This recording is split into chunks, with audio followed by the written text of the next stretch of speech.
अस्सलाम वालेकुम रहमतुल्लाहि व बरकातुहू। आज हम अल निकाह के प्लेटफॉर्म से आपकी खिदमत में हाज़िर हैं।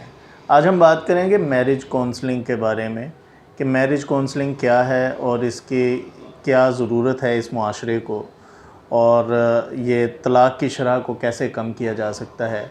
आज हम इस मौजू पर बात करेंगे शेख सनाउल्लाह साहब से, जो एक मारूफ़ उस्ताद, कंसल्टेंट और ट्रेनर हैं। अस्सलाम वालेकुम रहमतुल्लाहि व बरकातुहू। शेख साहब कैसे हैं आप? सब खैरियत है? अल्हम्दुलिल्लाह, अल्लाह का बड़ा एहसान है। जी शेख साहब, ये बताइएगा ये मैरिज काउंसलिंग क्या होती है? मैरिज काउंसलिंग को अगर हम एक फ़िक्रे में समोएं और एक फ़िक्रे में अगर हम बात करें तो मैरिज काउंसलिंग शादी के बाद पेश आने वाले तमाम मसाइल का हल किसी एक्सपर्ट से मालूम करना मैरिज काउंसलिंग कहलाती है। शेख साहब ये बताइएगा मैरिज काउंसलिंग की ज़रूरत क्यों पड़ती है?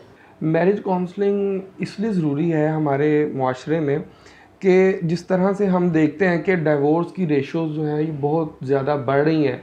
दिन ब दिन तलाक़ और खुला की रेशो बड़ी कसरत के साथ, बड़ी तेज़ी के साथ बढ़ रही है।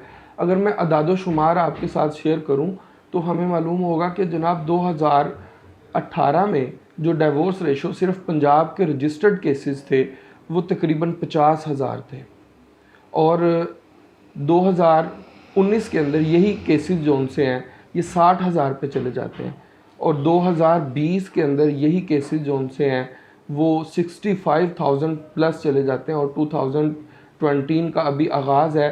तो कहाँ पे ये बात जाएगी अगर हमने इसका सदेबाब ना किया तो किस तरफ हमारे हालात जाएंगे। इन सारी चीज़ों को देखते हुए मैरिज काउंसलिंग जो है बहुत ज़्यादा ज़रूरी है। शेख साहब क्या हर लड़के और लड़की को मैरिज काउंसलिंग की ज़रूरत पड़ती है? मैं इसके ऊपर मज़ीद बात करने से पहले मैं एक पॉइंट और क्लियर करना चाहता हूँ कि जो मैरिज काउंसलिंग है ये क्यों ज़रूरी है।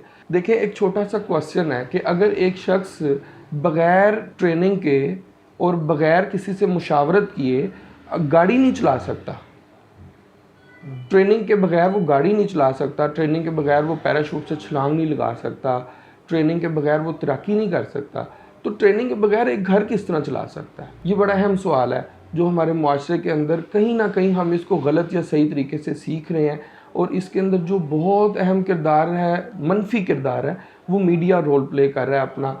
बहुत ही आप देखते हैं हमारे मुआशरे के अंदर ड्रामाज और मूवीज़ और लव स्टोरीज़ के ऊपर मुश्तमिल हमारे बहुत से जो हैं वो ड्रामाज दिखाए जा रहे हैं। उन ड्रामाज के अंदर हम क्या दिखा रहे हैं अपनी नौजवान नस्ल को?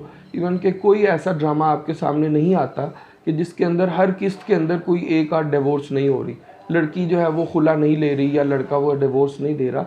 अब मॉडर्न साइकोलॉजी ये कहती है कि जो चीज़ आप बार बार देखते, सुनते और बोलते हैं वो आपके ऊपर असरअंदाज होना शुरू हो जाती है। अब एक बच्ची है या एक बच्चा है, वो ड्रामाज के अंदर देख रहा है कि डेली जो है वो एक किस्त के अंदर डिवोर्स जो है वो हो रही है, डेली एक जनाब किस्त के अंदर खुला ली जा रही है। तो मॉडर्न साइकोलॉजी तो हमारे ऊपर अप्लाई हो रही है, चाहे हम मॉडर्न साइकोलॉजी को जाने या ना जाने, वो साइकोलॉजी तो हमारे ऊपर अप्लाई हो रही है।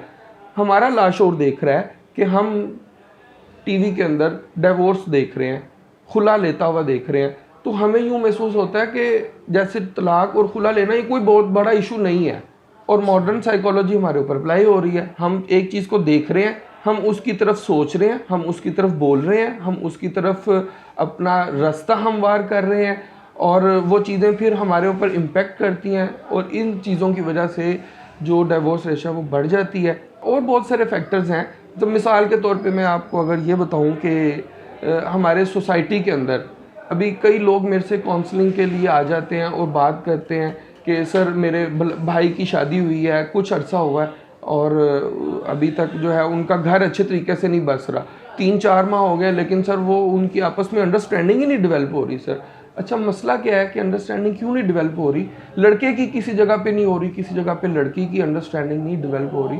मसला इशू क्या है? बात जो है ना वो ख़राबी की कहाँ पे है? अच्छा, लड़की ने आज तक देखा ही नहीं है अपनी माँ को कि बाप के साथ किस तरह से बिहेव करना है। लड़के ने देखा ही नहीं अपने बाप को कि माँ के साथ कैसे बिहेव करना है।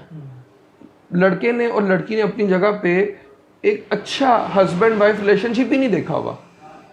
ड्रामाज के अंदर भी ब्रेकअप देखा जा रहे हैं, फैमिली मैटर्स के अंदर भी ब्रेकअप जो है वो देखे जा रहे हैं, और जितनी तेज़ी के साथ डिवोर्स रेशो बढ़ रही है ना, उतनी तेज़ी के साथ ये काम करने की ज़रूरत है हमें।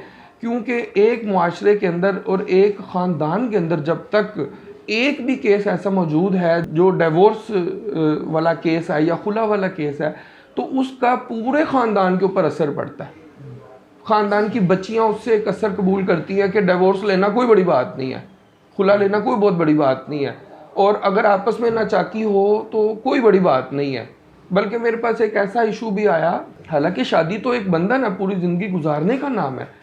अब हुआ यूँ है कि जनाब मेरे पास एक लड़के का केस आया और लड़की ने कहा जी कि हमने जो है ना वो 2 और 3 इयर्स हमने बेबी नहीं करना। क्यों नहीं करना? कि ये हमारा 2-3 इयर्स का जो टेन्योर है, इसके अंदर हमने एक दूसरे को चेक करना है कि आया कि हम एक दूसरे के साथ रह भी सकते हैं या नहीं रह सकते। देखें कितनी दुख और अलमिया की बात है कि लोग कहाँ तक जो है वो सोच रहे हैं, और एक कितनी गहराई में जाके लोग मनफी सोच रहे हैं, और उसके हमारे सोसाइटी के ऊपर क्या इम्पैक्ट्स पड़ने वाले हैं और किस तरह से हमारी सोसाइटी का शराजा बिखरने वाला है, ये हम आने वाली नस्लें भुगतेंगी इसको। ये मैरिज काउंसलिंग जो है ये हर लड़के और हर लड़की के लिए ज़रूरी है। अच्छा देखिए, मैरिज काउंसलिंग का जब हम लफ्ज़ बोलते हैं तो मैरिज काउंसलिंग से मुराद 2 काउंसलिंग्स हैं। एक है प्री मैरिज काउंसलिंग और एक है after marriage counselling. Pre marriage counselling जितनी स्ट्रॉन्ग होगी उतने ज़्यादा अच्छे घर बसने के चांसेस हमारे पास मौजूद हैं, और ये हर लड़के और हर लड़की के लिए ज़रूरी है। और क्यों ज़रूरी है कि मैं आपको जिस तरह अभी पहले मैंने आपके सामने अर्ज़ किया है कि ये हमारे मुआशरे के अंदर जो नसूर इतनी तेज़ी के साथ फैल रहा है, ये लड़कियों और लड़कों का ज़हन बन चुका है कि अगर 2-3 साल तक घर ना बसा तो कोई बात नहीं, हम अलहदगी इख्तियार कर लेंगे। मज़ीद जो लड़के और लड़की के लिए क्यों ज़रूरी है, देखें ये इसलिए भी ज़रूरी है कि एक लड़के का मिजाज, लड़के को तो पता है कि मुझे क्या मेरी पसंद है, मेरी क्या नापसंद है, और मुझे किस तरह से लोगों को बात करनी है, किस तरह से लोगों को डील करना है, लेन देन कैसे करना है, लड़के को पता है। लेकिन क्या सवाल ये है, क्या लड़की को भी पता है कि इस लड़के का बिहेवियर कैसा है, इस लड़के का वे ऑफ थिंकिंग कैसा है, इसका वे ऑफ डीलिंग कैसा है, जो इसका होने वाला शोहर है वो आया कि उसके साथ किस तरह से उसकी पसंद और नापसंद को पहचान करेगी और उसके मुताबिक चलेगी। ये बड़ी अहम बातें हैं।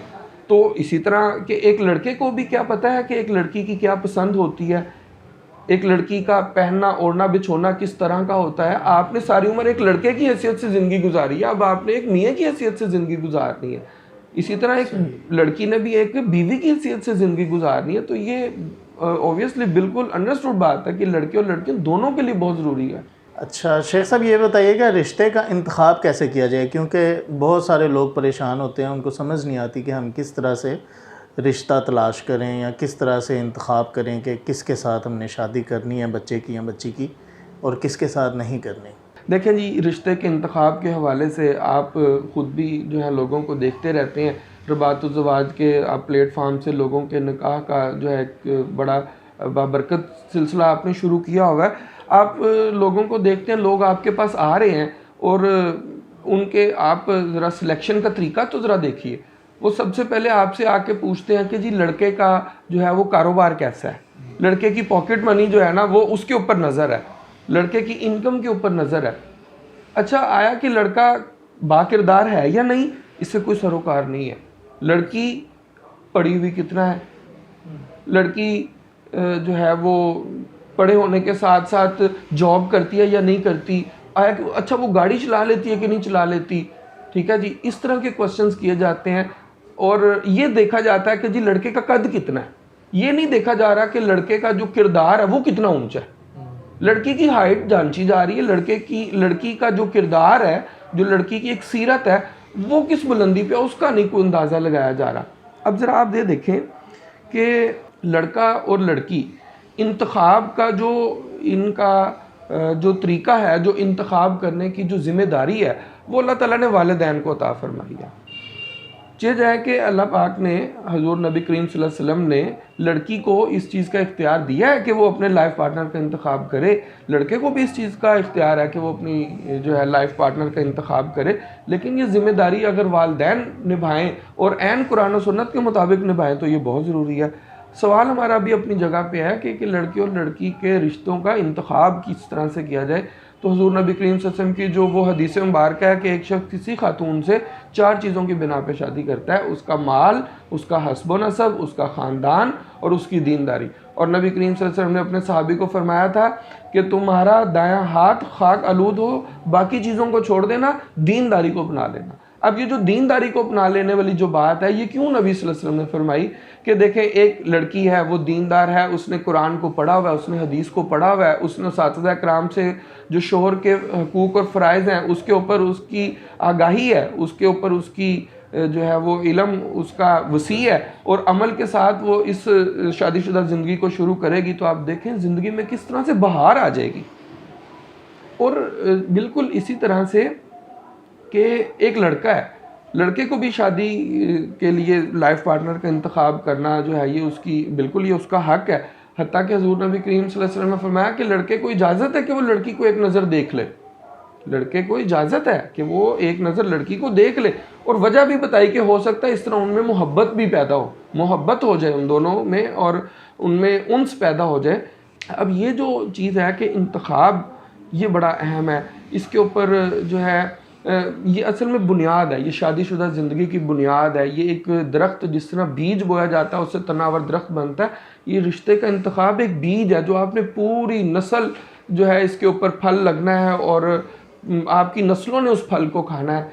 तो ये इंतखाब जो सा ये बड़ा अहम होना है। ये जो बीज है इसका इंतखाब आपने कैसे किया, इस बीज की क्वालिटी क्या थी, इस बीज का कुरान और सुन्नत की रोशनी में किस तरह से आपने जो है इसको पानी दिया है, इसकी आबियारी किस तरह से किया, और जो तनावर दरख्त बना यानी ख़ानदान बना उसमें किस तरह के फिर आपके बच्चे हैं, किस तरह की आपकी नस्ल परवान चढ़ी है, ये बहुत अहम बात है। और ये बड़ा छोटा सा टॉपिक नहीं है, इसके ऊपर बहुत लंबी चौड़ी जो है वो अवेयरनेस है जो हम इंशाल्लाह वक्तन फ़क्तन देते रहा करेंगे। अच्छा शेख साहब ये बताइएगा, आजकल मंगनी बार बार टूट जाती है तो लोग इस बारे में भी काफ़ी परेशान होते हैं कि हमारी मंगनी होती है फिर टूट जाती है, फिर मंगनी होती है फिर टूट जाती है, तो इसका कोई सलूशन आप काइंडली लोगों के साथ शेयर करें। हाँ जी, ये बहुत एक दुख भरा और एक बड़ी दुख ती राग है हमारे मुआशरे की। असल में मंगनी जो है ये क्या होती है, मंगनी क्या होती है? मंगनी क्या होता है? एक अहद होता है, एक अहद वफा होता है जो ख़ानदान अपने बच्चे और बच्ची के जो है ताल्लुक़ को एज़ मियाँ बीवी निभाने के लिए एक दूसरे के साथ बांधते हैं, ये एक अहद होता है।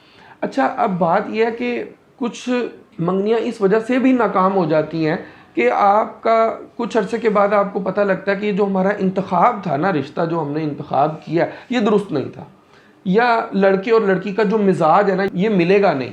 आप देखें ना कि हमारे सोसाइटी में क्या होता है कि अगर हम जो है वो लड़की का रिश्ता देखने जा रहे हैं तो हमारी कोशिश होती है जी कि हम गाड़ी पे रिश्ता देखने जाएं, लड़की वालों पे रोब पड़ेगा।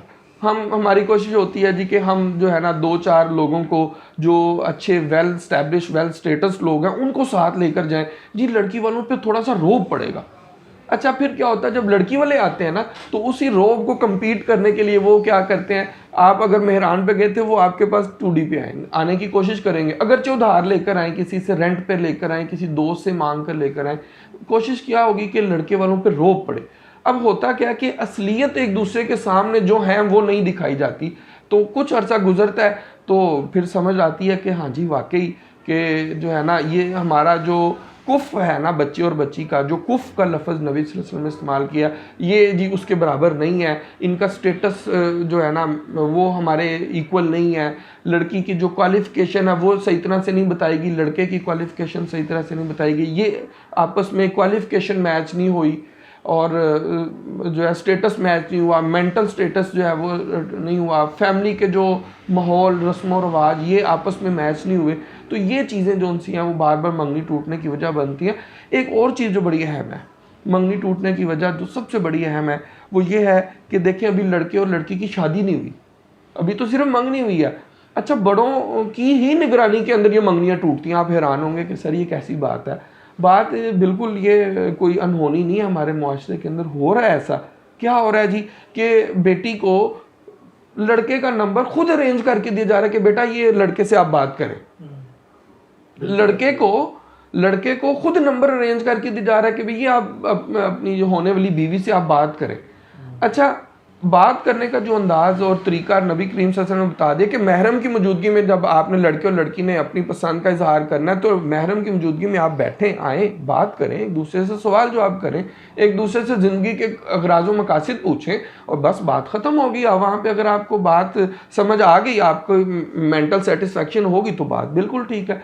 अब बार हाँ लड़की का नंबर अप्लाई करना, नंबर डायल करना, उससे बात करना और बहाना बनाना कि जी आपस में अंडरस्टैंडिंग डेवलप हो रही है।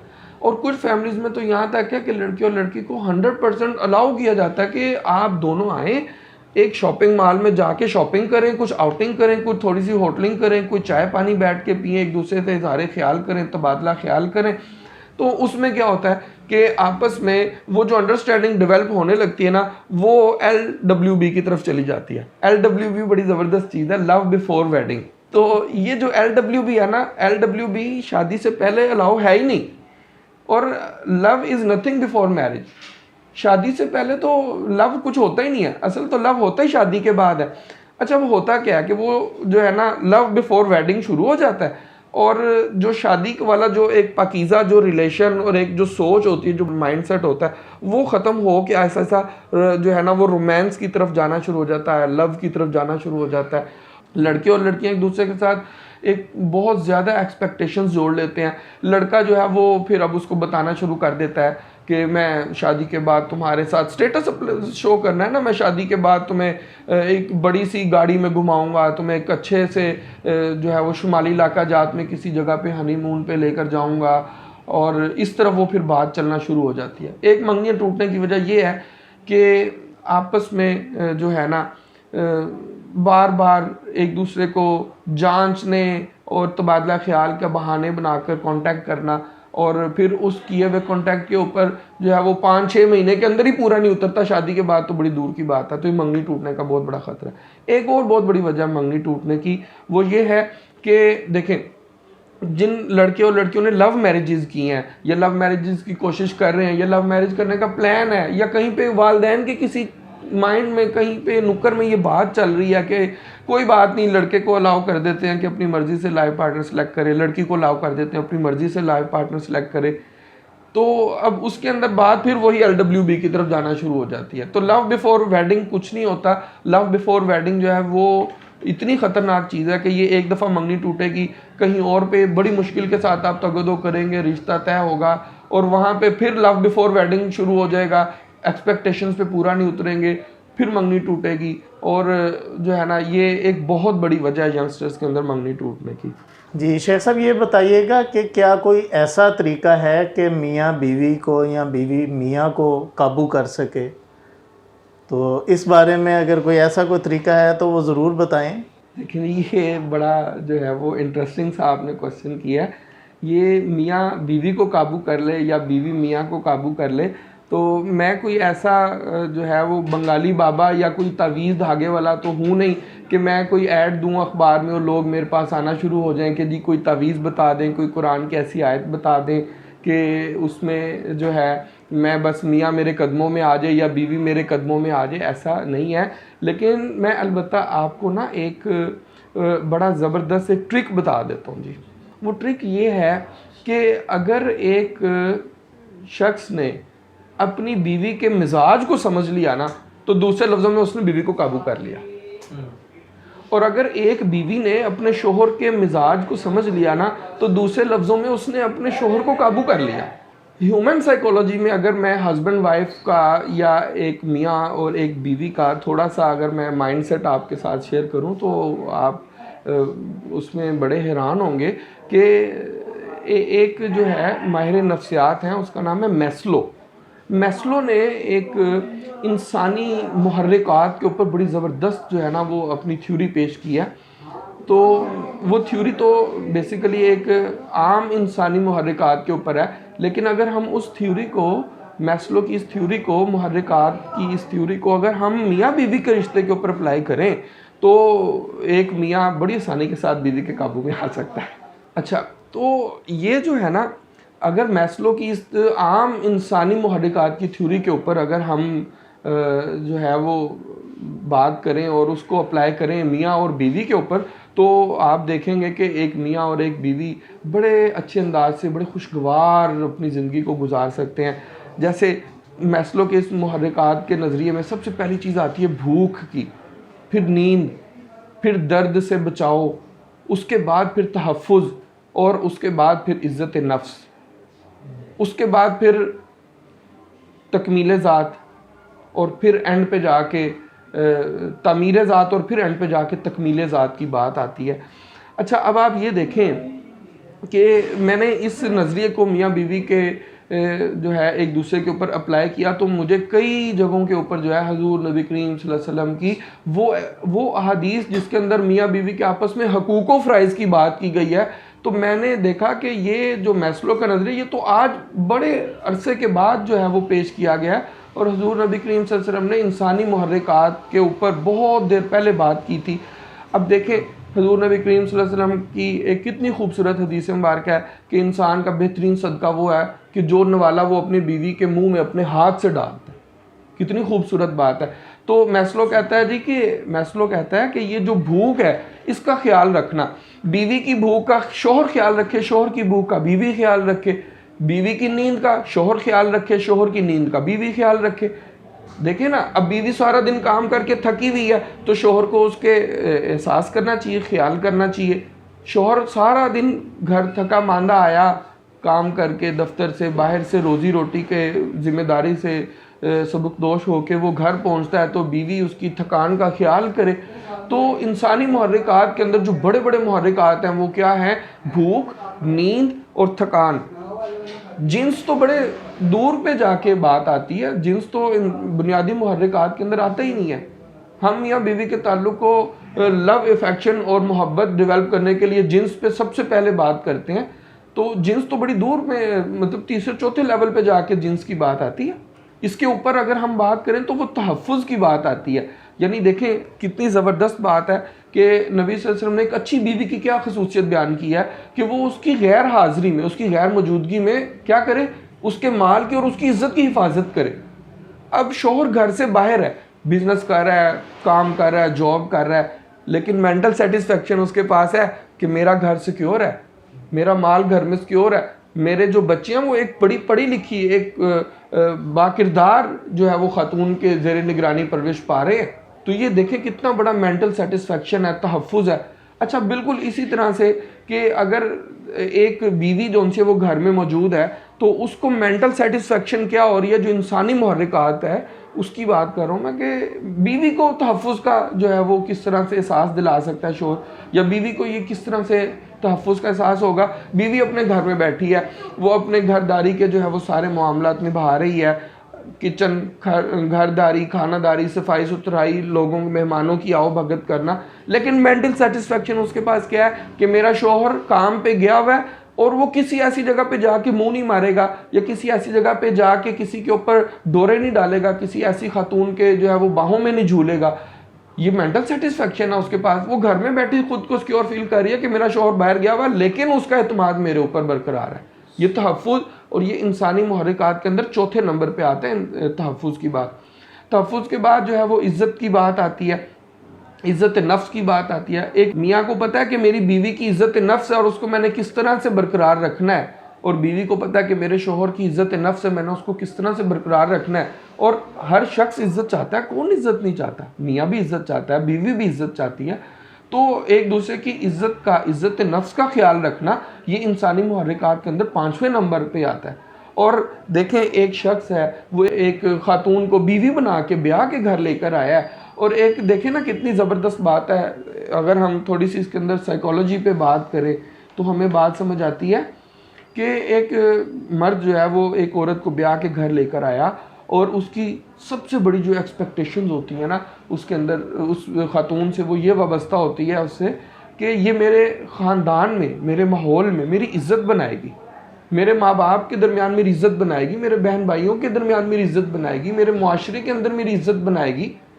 अब अगर एक बीवी आते साथ ही उसकी इज़्ज़त पे हाथ डाले, या उसकी इज़्ज़त नफ्स किस तरह बरकरार रखनी है वो टूल ही उस बीवी के पास ना हो, या उसने सीखा ही ना हो, या उसने कभी अपने वालिदैन को देखा ही ना हो। इसी तरह एक जो है वो मर्द जो है वो बीवी को ब्याह के लेकर आया है, तो बीवी की भी ये कोशिश होती है कि मेरे ख़ानदान में, मेरे मेके में मेरी इज़्ज़त बने, मेरा शोहर इस करैक्टर का हो, इतना बाकिरदार हो, इतना अच्छा इखलाक हो, उसका लोगों के साथ बिहेव करने का मैटर और तरीका इतना खूबसूरत होना चाहिए कि लोग लड़की को दाद देना शुरू कर दें कि वाह क्या बात है, मियाँ तो हो तो तुम्हारे मियाँ की तरह का हो। तो ये उसमें आपने इज़्ज़त नफ्स को बढ़ाया है। और ये मुहर्रिकात के अंदर जो है इज़्ज़त नफ्स के बाद बड़ी अहम जो चीज़ आती है वो आती है तकमील ज़ात। और इस तकमील ज़ात में जो चीज़ आती है वो क्या चीज़ है कि जब आपने देखें बीवी की और शोहर की एक दूसरे की भूख पूरी की, एक दूसरे की नींद का ख्याल रखा, एक दूसरे की थकान का ख्याल रखा, एक दूसरे को तहफ़्फ़ुज़ का एहसास दिलाया, एक दूसरे की इज़्ज़त नफ्स का ख्याल रखा, इज़्ज़त नफ्स को ना कि सिर्फ कम होने दिया बल्कि उसको बढ़ाया। तो आखिरी नंबर पे जो चीज़ आती है इंसानी मुहर्रिकात के अंदर वो क्या चीज़ है कि उसकी ज़ात की तकमील हो जाती है। ये वो नुक्ता है कि जो नबी करीम सल्लल्लाहु अलैहि वसल्लम ने फरमाया कि इंसान के जो निकाह है वो इंसान के जो है ईमान को मुकम्मल कर देता है। वो जो तकमील ज़ात का जो एक इंसानी मुहर्रिकात में आखिर पे टॉप पे जाके जो पहलू आता है ना, वो मियाँ और बीवी एक दूसरे का तकमील ज़ात का जो है वो ज़रिया बन जाते हैं। तो इस तरह से अगर मियाँ और बीवी एक दूसरे का ख्याल रखें, उनके आपस में मुहर्रिकात, इंसानी मुहर्रिकात किस तरह क्या हैं उनका ख्याल रखें, तो उससे क्या होगा कि एक दूसरे के काबू में आना शुरू हो जाएंगे। अच्छा शेख साहब, ये बताइए कि मियाँ बीवी शादी के इब्तदाई दिन जो हैं वो किस तरह गुजारें कि उनकी बाकी सारी जो ज़िंदगी है वो आसानी के साथ और अच्छी गुजर जाए। देखिए बड़ा अहम सवाल है कि मियाँ बीवी आपस में जो है शादी के इब्तदाई दिन किस तरह से गुजारें। तो इस सवाल के अंदर मैं आपके सामने ये डिस्कस नहीं करूँगा कि रात किस तरह गुजारनी है, मैं ये डिस्कस करूँगा कि दिन किस तरह से गुजारना है। अच्छा, अब देखें ये बड़ी अहम बात है कि एक शादीशुदा लड़के को शादी के इब्तदाई दिन किस तरह से गुजारने हैं। देखें ये उसको सीखना पड़ेगा। अगर तो उसने अपने वालिद साहब से या अपने ख़ानदान के किसी सक्सेसफुल मैरिटल लाइफ वाले किसी बंदे से सीखा हुआ है, लाशूरी तौर पे ही चाहे सीखा हुआ है, तो ये आज उसके काम आने वाली चीज़ है। इसी तरह लड़की को भी जो है इस चीज़ का कि शादी के इब्तदाई दिन किस तरह से गुजारे जाएं, ये लड़की ने भी अगर सीखा हुआ है, पढ़ा हुआ है या कुरान और हदीस की रोशनी में उसने कहीं सीखा हुआ है, तो ये लड़की के भी आज काम आने के जो हैं उसको ये पॉइंट्स काम आएंगे उसके। आज मैं दो तीन पॉइंट सिर्फ मैं लड़के और लड़की के हवाले से आपके सामने डिस्कस कर देता हूँ। कि पहले मैं लड़की के हवाले से बात करूँगा कि लड़की को शादी के इब्तदाई दिन किस तरह से गुजारने चाहिए। बड़ी अहम बात है कि एक लड़की इब्तदाई दिन किस तरह से गुजारे। देखें सबसे पहले ना अपने हस्बैंड के साथ एक पेन और एक पेपर लेके बैठ जाएं और मियाँ से पूछना शुरू करें। एक दरमियान में लाइन लगा लें, ऊपर पसंद और नापसंद की हेडिंग दें और पसंद की हेडिंग्स के अंदर अपने मियाँ की पसंद पूछना शुरू करें कि आपको खाने में क्या पसंद है, किस तरह का पसंद है, कौन कौन सी चीज़ पसंद है, आपको पहनने में क्या पसंद है, पैंट कोट पहनना पसंद है, शलवार कमीज पहनना पसंद है या दोनों पहनते हैं, या उनसे ड्रेसिंग के हवाले से पसंद नापसंद पूछें। पसंद को एक कॉलम में लिखना शुरू करें, नापसंद को एक कॉलम के अंदर लिखना शुरू करें। बड़ी अहम बात है। ये बज़ाहिर यूँ महसूस होता है कि बड़ी छोटी सी बात है, लेकिन बड़ी अहम बात है कि हम एक्सपेक्ट कर रहे होते हैं कि हमारा जो लाइफ पार्टनर है वो ख़ुद इस चीज़ को जज करे कि मुझे क्या पसंद और क्या पसंद नहीं है। बीवी खुद पसंद या नापसंद का जायज़ा ले, जो मियाँ है वो खुद पसंद या नापसंद का जायज़ा ले, तो कितना ही अच्छा कि अगर हम खुद ही एक दूसरे को बता दें कि पसंद और नापसंद क्या है। अच्छा, इसका एक और फ़ायदा होगा, अगर हमारा इंतखाब अच्छा होगा लाइफ पार्टनर का, तो इस पसंद नापसंद में आज वो हमारे लिए हेल्प कर देगा। वो हमारी हो सकता है कि हमें कोई ऐसी चीज़ पसंद हो जो अल्लाह और उसके रसूल को नापसंद हो, तो लाइफ पार्टनर इस्लाह कर देगा आपकी कि नहीं, ये आपकी जो पसंद है ना, ये अल्लाह के रसूल सल्लल्लाहु अलैहि वसल्लम के लिए ये नापसंदीदा है, तो आपकी इस्लाह हो जाएगी। दो फैक्टर्स इसके अंदर आ जाएंगे, एक तो आपकी इस्लाह हो जाएगी और दूसरा आपके लाइफ पार्टनर को आपको पसंद और नापसंद का पता लग जाएगा। दूसरी बात कि ऐसे रिश्तेदारों की लिस्ट बनाएं। जी बड़ी अहम बात करने लगा हूँ मैं। ऐसे रिश्तेदारों की लिस्ट बनाएं जो आप देखते हैं कि आपके ख़ानदान के अंदर लोगों के ब्रेकअप करवाने के लिए शेयर हो जाते हैं। बज़ाहिर वो आपको यूँ महसूस होता है कि ये अब शख्स हमारा हमदर्द है, ये जो खाला फूफी मासी चाची है ये हमारी बड़ी खैर ख्वाह है। तो ऐसे लोगों को आपको पता होना चाहिए कि ऐसे कौन से जो है वो बैड पर्सनैलिटीज़ हैं जो आपके ही ख़ानदान और घर और माशरे के अंदर पाई जाती हैं, उनकी लिस्ट बना लें, सारी ज़िंदगी उनसे बचने की कोशिश करें। हाँ, अगर बड़े बूढ़े बुज़ुर्ग हैं और बाद दफ़ा ख़ानदान में होते भी ऐसे, आप उनकी इज़्ज़त करें, उनकी आओ भगत करें, उनको घर में वेलकम करें, लेकिन उनके किसी बात के ऊपर आपने कान नहीं धरना जिससे आपके मियाँ और बीवी के रिलेशन के अंदर दरार पड़ना शुरू हो जाए। तीसरी अहम बात जो है कि मियाँ बीवी आपस में एक दूसरे के साथ इब्तदाई दिन किस तरह से गुजारें। तो हमने पसंद नापसंद की बात की, बैड पर्सनैलिटीज़ को जो है हमने प्रोटोकॉल ना देने की बात की। तीसरे नंबर पे जो सबसे अहम बात है लड़की के लिए मैं कहूँगा वो बहुत ज़रूरी है कि एक घर के अंदर जो पकाया जाने वाला खाना है ये बड़ा अहम और बड़ा काउंट होता है, इसको काउंट किया जाता है। अच्छा, अब लड़की हो सकता है अपने मेके में अपने वालिदैन के घर में तेज़ मिर्च मसाला जात इस्तेमाल करती हो सकता है कि लेट नाइट जागने की वहाँ पे आदत हो, जबकि लड़कों के घर में बाद दफ़ा ऐसा नहीं होता। तो उसमें क्या होगा कि वो लड़की अपने घर के खाने मीठे या फीके या तेज़ मिर्च मसाला जात वाले उसको उठाए और उसे एक साइड पे रख दे और उनके घर में जो खाने की रवायत रीत है उसको वो बरकरार रखे। अगर वो उस जैसा नहीं कर सकती तो उसी घर की किसी फ़र्द से, किसी खातून से इब्तदाई दिनों में वो सीख ले। इससे क्या होगा कि जो घर के बड़े बुजुर्ग हैं वो उनके दिल के अंदर जो जगह बन जाएगी ना, आपके मियाँ के दिल में जगह बनने के साथ साथ जो बुजुर्गों के दिल में जगह बन जाएगी, वो बड़ी अहम चीज़ है कि लोग आपको कहना शुरू हो जाएंगे कि जी ये जो लड़की आई है ना इसने हमारे घरदारी के अंदर जो है वो पहले से ज़्यादा चार चांद लगा दिए। हालांकि किया आपने क्या, जो वो पका रहे थे, जिस तरह का वो पका रहे थे उसी तरह से आपने भी पकाना शुरू किया, कोई बड़ा चेंज नहीं है, सिर्फ एक शख्स पकाने वाला चेंज हुआ, लेकिन बुजुर्गों के दिल में जगह बन जाएगी। अच्छा, अब एक और जो चीज़ बड़ी अहम है जो हमारे माशरे के अंदर बाद दफ़ा नाचाकियों में सबसे जो पहली चीज़ जो बुनियादी चीज़ होती है वो पता क्या होती है, लड़की का बार बार इस चीज़ के डिमांड करना कि मैंने अम्मी के घर जाना है, बार बार डिमांड करना कि मैंने अम्मी के घर जाना है, मुझे अम्मी के घर जाने हैं, मुझे अम्मी के घर छोड़ कर है। अच्छा, इससे क्या होता है, इससे होता क्या कि ये शादी के इब्तदाई दिन जो है बड़ी अहमियत के हामिल होते हैं। मैं शादी के जो पहले 5 साल होते हैं ना, मैं इनको बड़ी अहमियत देता हूँ। मैं इन पहले 5 सालों के ऊपर मैं जो है लोगों को बहुत कन्विंस करता हूँ कि पहले 5 साल अगर आपने कामयाबी के साथ गुजार लिया तो अल्लाह खैर करे आपकी बाकी ज़िंदगी शादीशुदा ज़िंदगी बड़ी अच्छी गुजर जाएगी।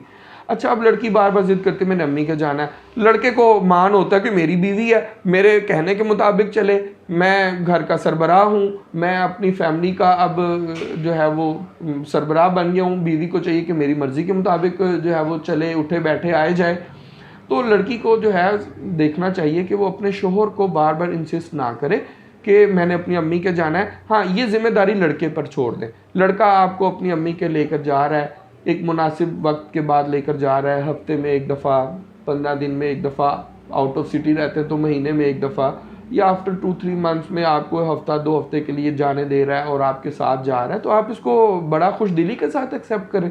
हाँ, आप अगर उसके ऊपर रखना डाल के बैठ जाएं कि नहीं मैंने तो जाना ही जाना है, मुझे छोड़ कर आएँ, तो इससे क्या होगा कि मियाँ के दिल के अंदर जो है वो खलश पैदा होना शुरू हो जाती है कि मेरी बीवी और मेरी बात नहीं मान रही। आखिरी बात, जो मियाँ बीवी शादी के इब्तदाई दिन किस तरह से गुजारें, बड़ी अहम बात है लड़की के हवाले से कि लड़की जो सी है वो अपने घर के अंदर एकदम से सबके ऊपर बादशाह बनने की कोशिश ना करे। बाद दफ़ा यूँ होता है कि लड़की आती है और वो उसकी कोशिश होती है कि अब ये जो घर के अफराद है ना, मैं इनके ऊपर एकदम से ना कंट्रोल कर लूँ, इनके ऊपर एकदम से हावी हो जाऊँ। तो हाँ, देखिए, अगर आपकी सोच अच्छी है, आप दीनदार फैमिली से ताल्लुक़ रखते हैं और आपकी दीनदारी के मुकाबले में लड़के के घर वालों की दीनदारी कोई इतनी ज़्यादा अच्छी नहीं है या बहुत अच्छी नहीं है, तो आप एकदम से सुबह सबको उठें और कहें कि चलो भाई उठो, ख़बरदार मुझे घर में सोया हुआ नज़र ना आए, फजर की नमाज़ सब पढ़ने जाएं, तो बहुत अच्छी बात है। लेकिन अगर आप इसको हिकमत का दामन छोड़ के इंसिस्ट करना शुरू कर देंगे तो एक दिन तो बड़ा उनको खुशी होगी कि देखो हमारी बहू बहुत अच्छी है, हमारी नमाजें जो है सख्ती के साथ पूरी करवा रही है। लेकिन 2-3-4 दिन, हफ्ते 2 के बाद वो आपसे जो है ना वो थोड़ा सा खिंचना शुरू हो जाएंगे और आपसे थोड़ा सा दूर होना शुरू हो जाएंगे। तो दीन की दावत भी देनी है तो हिकमत के साथ देनी है। अगर अपनी कोई अच्छी बात ख़ानदान की इम्प्लीमेंट करवानी है लड़के के ख़ानदान में, तो उसको अच्छे तरीके से हिकमत के साथ करवाना है। फोर्सफुली नहीं आप करवा सकते। फोर्सफुली करवाने की कोशिश करेंगे तो घर टूटने की तरफ जो है वो रास्ता हमवार होगा। आपका बहुत बहुत शुक्रिया। आज हमारे साथ मौजूद थे शेख सनाउल्लाह साहब। इनसे हमने गुफ्तगू की और मैरिज काउंसलिंग के हवाले से हमने इनसे काफ़ी सारी मालूमात इकट्ठी की और आप तक पहुंचाई। उम्मीद है कि आपको आज की गुफ्तगू काफ़ी पसंद आई होगी और इससे आपको काफ़ी सीखने को मिला होगा। इसके साथ ही हम आपसे इजाज़त चाहते हैं। अस्सलामु अलैकुम वरहमतुल्लाहि वबरकातुहू।